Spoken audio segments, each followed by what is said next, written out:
Hello friends, subscribe to my channel and press bell icon for more update. Student and welcome back my YouTube channel. Student, आज का हमारा topic है calorimetry. जो ये calorimetry है काफ़ी इम्पॉर्टेंट टॉपिक है पोलैरोग्राफी का, बिकॉज ऑफ ये सेक्शन 3rd में आता है और इससे हर साल जनरली एक क्वेश्चन पूछा जाता है। तो अगर आप मेरे साथ इस वीडियो में लास्ट तक बने रहिए और अपने 8 नंबर बिल्कुल पक्के समझिए। चलिए स्टार्ट करते हैं। सबसे पहले हम समझेंगे कि ये जो हम कैलोमेट्री की बात कर रहे हैं, इस कैलोमेट्री का मतलब क्या है। कैलोमेट्री का मतलब देखिए, सबसे पहले डेफिनेशन देख लेते हैं। The technique used to determine number of electron during electrolysis known as calorimetry. यानी कैलोमेट्री से हम नंबर ऑफ इलेक्ट्रॉन को डिटरमाइन कर सकते हैं। आई होप आपको, शायद मुझे भी ऐसा लग रहा है कि आपको अभी समझ में नहीं आया है। इस रफली डायग्राम के थ्रू समझने की कोशिश करते हैं। मैंने क्या एक सेटअप रेडी किया है, कैथोड एनोड बैटरी लगाई हुई है। यहाँ पर मैं कोई भी सैंपल भरूंगी। तो जैसे सैंपल इसमें फिल कर दिया, स्विच को ऑन करेंगे, तुरंत इसमें इलेक्ट्रोलिसिस होगी, यानी करंट फ्लो होना स्टार्ट होगा। आपको पता है जैसे ही इलेक्ट्रोलिसिस होगी, यहाँ पर नंबर ऑफ इलेक्ट्रॉन प्रोड्यूस होंगे।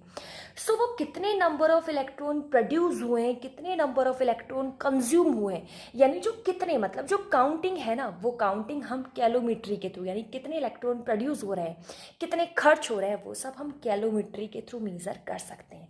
अब जैसे कि आप देखेंगे, जो एनोड है, एनोड इलेक्ट्रॉन को प्रोड्यूस करता है, जबकि कैथोड है वो इलेक्ट्रॉन को कंज्यूम करता है। तो एनोड ने कितने इलेक्ट्रॉन प्रोड्यूस किए, कैथोड ने कितने इलेक्ट्रॉन कंज्यूम किए, ये सब हम कैलोमेट्री के थ्रू क्या है, मेजर कर सकते हैं। आई होप अब आपको कैलोमेट्री ढंग से समझ में आ गया होगा कि इसका मतलब क्या है। अब मेन बात है कि नंबर ऑफ इलेक्ट्रॉन मेज़र करना क्यों ज़रूरी है, क्योंकि अगर हमने नंबर ऑफ इलेक्ट्रॉन क्या है मेज़र कर लिए, यानी डिटरमाइन कर लिए कि कितने नंबर ऑफ इलेक्ट्रॉन जनरेट हुए, तो हमें उसकी जो इलेक्ट्रोड प्रोसेस है उसकी मैकेनिज्म पता चल जाएगी कि कौन से मैकेनिज्म की ये रिएक्शन है या कौन से मैकेनिज्म की ये क्या है, इलेक्ट्रोड प्रोसेस है। जनरली नंबर ऑफ इलेक्ट्रॉन को मेज़र करने के लिए क्या है, एक ये डेरिवेशन दे रखा है। इसकी ये क्या होता है, n अपॉन में 0.58 e½ माइनस ई बराबर लॉग i अपॉन में ID माइनस आई। इसमें क्या होगा, ये जो इक्वेशन आपको नज़र आ रही है, ये इक्वेशन नर्स्ट इक्वेशन से ही डेराइव हुई है। तो इसमें क्या करते हैं, हम जनरली एक ग्राफ ड्रॉ करते हैं। ग्राफ किसके बीच में ड्रॉ करते हैं, लॉग i अपॉन में ID माइनस आई बराबर माइनस ई के, यानी इन दोनों के बीच में हम ग्राफ ड्रॉ करते हैं। जो हम ग्राफ ड्रॉ करेंगे वो कैसा आता है, स्ट्रेट लाइन ग्राफ आता है। प्लस में जो उसका जो स्लोप होगा, वो स्लोप किसके अगेंस्ट होता है, n अपॉन में 0.58। तो चलिए ग्राफ देख ही लेते हैं। ये इसका क्या है, ग्राफ है। तो मैंने क्या कहा था कि इसमें ग्राफ किसके अगेंस्ट बनेगा, लॉग आई अपॉन में ID minus I versus minus E. तो मैंने यहाँ पर लॉग आई अपॉन में ID माइनस आई ले लिया और यहाँ पर माइनस ई ले लिया है। तो मैंने कहा था ग्राफ कैसा बनेगा, स्ट्रेट लाइन बनेगा, प्लस में स्लोप होगा। यहाँ पर जो मैंने बनाया है वो टाइटेनियम पॉजिटिव के लिए बनाया है। तो आपको टाइटेनियम पॉजिटिव 1 लगा हुआ है, तो मतलब आपको n की वैल्यू क्या पता चल गई, 1 है। तो अगर n की वैल्यू 1 होगी तो जो करंट होगा वो करंट कितना होगा, 58 MV करंट होगा। अब जो मैंने अभी टाइटेनियम का एग्जाम्पल लिया था उसमें n की वैल्यू क्या थी, 1 थी। लेकिन कुछ ऐसे कॉम्प्लिकेटेड और बल्की कंपाउंड होते हैं जो इलेक्ट्रॉन को, एक से ज़्यादा इलेक्ट्रॉन को कंज्यूम कर लेते हैं। अब भाई एक से ज़्यादा इलेक्ट्रॉन कंज्यूम कर लिए तो उनके लिए हम n की वैल्यू कैसे कैलकुलेट करेंगे, तो उनके लिए हम n की वैल्यू कैलकुलेट करते हैं फैराडे लॉ से। फैराडे लॉ का स्टेटमेंट ये होता है, n बराबर m अपॉन में g मल्टीप्लाई q अपॉन में f। यहाँ यानी नंबर ऑफ इलेक्ट्रॉन हम यहाँ से कैलकुलेट कर सकते हैं। f है, f का मतलब है यहाँ पर फैराडे कांस्टेंट, जिसकी वैल्यू 96500 होती है। n मतलब number of electron consume, g क्या है, जो भी हम सैंपल ले रहे हैं वो कितनी क्वांटिटी में ले रहे हैं, और m उस सैंपल का मॉलिक्यूलर वेट कितना है।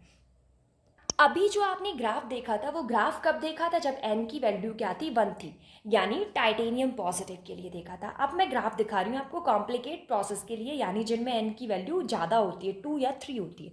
तो सेम वही है, लॉग आई ID अपॉन में आई है, यहाँ पर माइनस ई है। तो n की वैल्यू अगर 2 है तो जैसे जैसे n की वैल्यू ज़्यादा होती जाएगी, आपने उसमें देखा था, उसमें ग्राफ क्या, जो इंटरसेप्ट था वो बिल्कुल मतलब स्ट्रेट था। इसमें क्या है, वो इंटरसेप्ट सीधा होता जाएगा। यानी मैं आपको दिखा देती हूँ एक बार, यानी आपको इसमें इंटरसेप्ट नज़र आ रहा होगा, इसमें एक क्लियर इंटरसेप्ट बना हुआ है। लेकिन अगर आप वहीं इसमें देखेंगे, इसमें क्या होगा कि इसमें वो इंटरसेप्ट सीधा, यानी उसमें इंटरसेप्ट कैसा था, ऐसा था, इसमें इंटरसेप्ट थोड़ा सीधा होने लगा है और उसमें करंट ज़्यादा था और इसमें करंट कितना हो गया 29 MV। एन की वैल्यू जैसे और बड़ी, इंटरसेप्ट है बिल्कुल स्ट्रेट होने लगा और करंट भी क्या हो गया, कम हो गया। अब मेन पॉइंट है जो हम जनरली कैलोमीट्री कराते हैं, उस कैलोमीट्री में हम क्या करते हैं, generally large area mercury electrode use करते हैं, जबकि हम पोलेरोग्राफी में सिंपली मरकरी इलेक्ट्रोड यूज़ करते थे या फिर हैंगिंग मरकरी या फिर ड्रॉपिंग मरकरी इलेक्ट्रोड यूज़ करते थे, लेकिन इसमें large area mercury electrode use करते हैं। जो कैलोमीट्री थी वो सबसे पहले लिंगाने ने पोलेरोग्राफी में यूज़ की, वो भी ऑर्गेनिक और इनऑर्गेनिक दोनों कंपाउंड के लिए। जनरली हम पोलेरोग्राफ जो कैलोमीट्री है, कैलोमीट्री को 3 इलेक्ट्रोड के थ्रू कर सकते हैं। एक तो कैलोमीट्री हम लार्ज एरिया मरकरी इलेक्ट्रोड के थ्रू कर सकते हैं, एक क्या है, डायरेक्ट हम एन की वैल्यू एनालाइज कर लेंगे, वो भी लिमिटिंग करंट को देखकर, और जो थर्ड है वो क्या है, कैलोमीट्री डीएमई यानी ड्रॉपिंग मरकरी इलेक्ट्रोड के अगेंस्ट ले रहे हैं। तो मैं आपको सबसे पहले बताऊंगी coulometry with large area mercury electrode, यानी हम coulometry large area mercury electrode लेकर करा रहे हैं। तो देखिए भैया, लार्ज एरिया मरकरी इलेक्ट्रोड है क्या, ये क्या है, इसे हम बोलेंगे लार्ज एरिया मरकरी इलेक्ट्रोड। तो एक इसमें हम क्या लेंगे, लार्ज एरिया मरकरी इलेक्ट्रोड, और जो ये दूसरी इलेक्ट्रोड होती है, ये दूसरी इलेक्ट्रोड होती है प्लैटिनम की। अब ये लार्ज एरिया मरकरी इलेक्ट्रोड ले रहे हैं तो इसकी कुछ खासियत भी तो होगी, तो चलिए खासियत बताती हूँ। तो इसमें क्या करेंगे, लार्ज एरिया मरकरी इलेक्ट्रोड होती है, इसमें क्या है, जिस भी सैंपल में हम नंबर ऑफ इलेक्ट्रॉन काउंट कर रहे हैं उस सैंपल को हम इसमें भर देते हैं।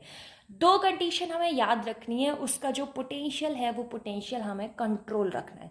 कंट्रोल से मतलब है पोटेंशियल उस हद तक कंट्रोल रखना है कि उसमें करंट फ्लो ना हो, यानी लिमिटिंग करंट तक ही हमें उसे क्या है, मेंटेन करना है। तो जैसे ही जैसे आप क्या करोगे, इसमें फिर धीरे धीरे आप इसमें जो पोटेंशियल है उसे बढ़ाते जाओगे और करंट फ्लो होना स्टार्ट हो जाएगा। तो उसमें क्या होगा, डिक्रीज, तो जैसे जैसे यहाँ से करंट फ्लो होना स्टार्ट करेगा, सिंपल सी बात है, स्टार्टिंग में सॉल्यूशन ज़्यादा होगा तो नंबर ऑफ इलेक्ट्रॉन ज़्यादा होंगे, धीरे धीरे क्या है, जो डिपोलराइजर होगा, मतलब इलेक्ट्रोलिसिस के बाद जो कंसंट्रेशन है वो कंसंट्रेशन क्या है, कम होने लगेगा। तो उस कंसंट्रेशन के थ्रू ही हम एन की वैल्यू क्या कर लेते हैं, मेजर कर लेते हैं। और उसके लिए आपको एक फॉर्मूला दे रखा है। फॉर्मूला क्या है, यानी आपको क्या कर देना है, फैराडे लॉ लिख लेना है, एन बराबर एम अपॉन में जी इंटू क्यू अपॉन में एफ, और रट लेना है एम अपॉन में जी की जगह आपको क्या पुट कर देना, आई नॉट एल अपॉन में I naught L minus L C naught V, यानी इस वैल्यू को पुट कर दीजिए। ये है एक इक्वेशन रेडी हो जाएगी और इस इक्वेशन के थ्रू आप क्या है, यहाँ से एन की वैल्यू काउंट कर।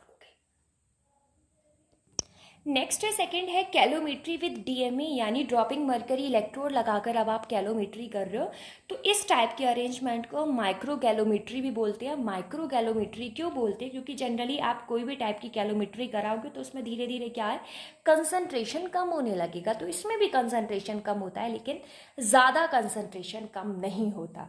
अब जो इसमें इलेक्ट्रोलिसिस कराएंगे हम डीएमई के साथ, आपको याद रखना है टाइमिंग बहुत ज़्यादा होती है, 100 मिनट तक प्रोसेस चलती रहेगी और एक कांस्टेंट मरकरी पूल फिल कर लेते हैं। मैं आपको सेटअप दिखा देती हूँ इसका।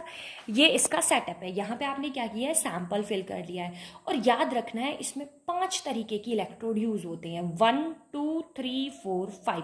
जो पहली होती है, पहली क्या होगी, यानी ये जो बीच वाली है ये क्या है, ये आपको नजर आ रही है, ये क्या है, डीएमई यानी ड्रॉपिंग मरकरी इलेक्ट्रोड है। दूसरी है यानी ये वाली इसके साइड में है, ये ग्रेफाइट इलेक्ट्रोड है। और जो इसमें थर्ड यूज करेंगे, यानी जो यहाँ पर फिल है उस थर्ड को क्या बोलेंगे, हम मरकरी पोल, यानी जिसे हम रेफरेंस इलेक्ट्रोड बोलते हैं। नेक्स्ट है फोर्थ आपको यहाँ नजर आ रही होगी, ये क्या है, गैस इनलेट है, यानी प्रोसेस के लिए हाइड्रोजन गैस की जरूरत होगी, वो यहाँ से एंटर होती है। और फिफ्थ है, ये फिफ्थ आपको नजर आ रही होगी, ये क्या है, एग्जिट फॉर इनर्ट गैस, यानी इसमें से इनर्ट गैस बाहर निकलती है। अब मेन बात है कि यहाँ से हम एन की वैल्यू कैसे मेजर करते हैं। तो जो डीएमई वाला मेथड होता है, यानी कैलोमीट्री विद ए डीएमई, इस मेथड में हम क्या करते हैं, पहले हम चार्ज को मेजर कर लेते हैं। तो आपको पता है रिलेशन क्या होता है, Q बराबर NE। अगर आपने Q कैलकुलेट कर लिया तो आप वहाँ से N यानी नंबर ऑफ इलेक्ट्रॉन कैलकुलेट आसानी से कर लेंगे।